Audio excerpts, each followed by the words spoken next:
کۆنفرانسی بە تاوان ناساندنی نۆخۆڵیکردن لە جینۆسایدی گەلی کورد و پیا هەڵدان بە ڕژێمی بەعەز لە کەرکووک بەڕێوە چوو. لە کۆنفرانسەکەدا تیشک خرایە سەرە و هۆکارانەی بوونەتە هۆی بێزاربوونی تاکی کورد کەوای کردو ئێستا لە تۆڕە کۆمەڵایەتیەکان و بە ئاشکرا دەسەڵاتی بەعەز بە باشتر لە ئێستا بزانێ.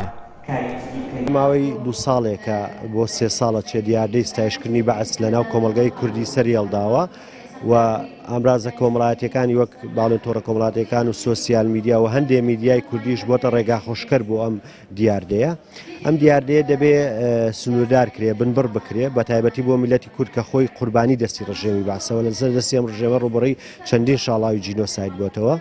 بۆیە ئێمە لە مانگی یەک یادا شتێکمان دەرکرد داوامان کرد کە قەدەغەی ستایشکردنی بەعەز بکرێ و دوایەوە شەکۆ بوونەوەمان کردووە ئەم کۆنفرانسە ئەمانەیە گفتوگۆ بکرێ بتوێژ بکرێت لەسەر ئەوەی کە چۆن ئەم دیاردەیە نەهێڵدرێەوە چۆن پرۆژە یاسایەکیش ئامادە کرێ کە ئەم پرۆژە یاسایە ستایشکردن و پیاڵدان بە ڕژێمی بەعەز بە تاوان بناسێنێ.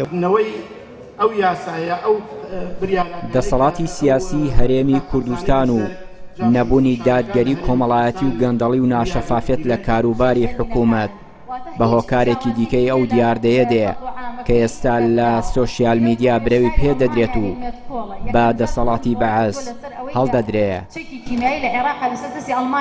حاڵەت لێرە و لەوێ ئەبیندرێ سەبارەت بە نکۆڵیکردن لە تاوانەکانی بەعەز یان ستایشکردنی هەندێک لە کارکتەرەکانی بەعەز.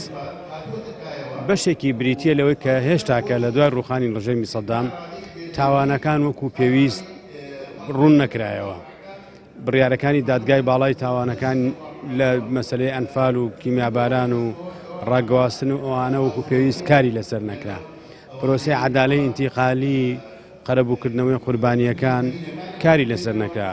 مەسەلەی دادپەروەری و حکومڕانیەکی دادپەروەر لە عێراقا پێی ڕەو نەکرا.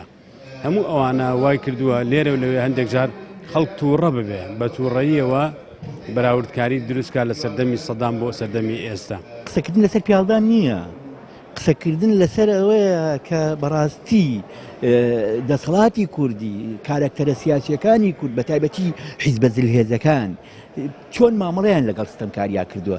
تۆ کە دەسەڵاتە بینی بەو شێوە مامەڵەیەکە داعوتێکە بۆ داگیرکردنەوە پەنای بۆ با لە شکاتی شەڕی ناوخۆیە دەستی ماچەکە باوشی پیاکە واز لە هەموو قەزیە گەورەکە دێنێ خۆی قازاندی لێ بکە.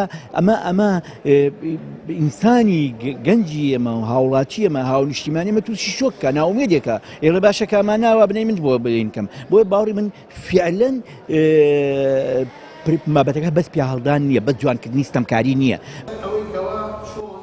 لە دوای ساڵی 2003ەوە هاوڵاتیانی هەرێمی کوردستان پێیان وابوو باڕوخانی دەسەڵاتی بەعەز ئیتر کورد وەکو نەتەوەیەکی ستەمدیدا دەتوانێت خۆشگوزارانی بە خۆیەوە ببینێ.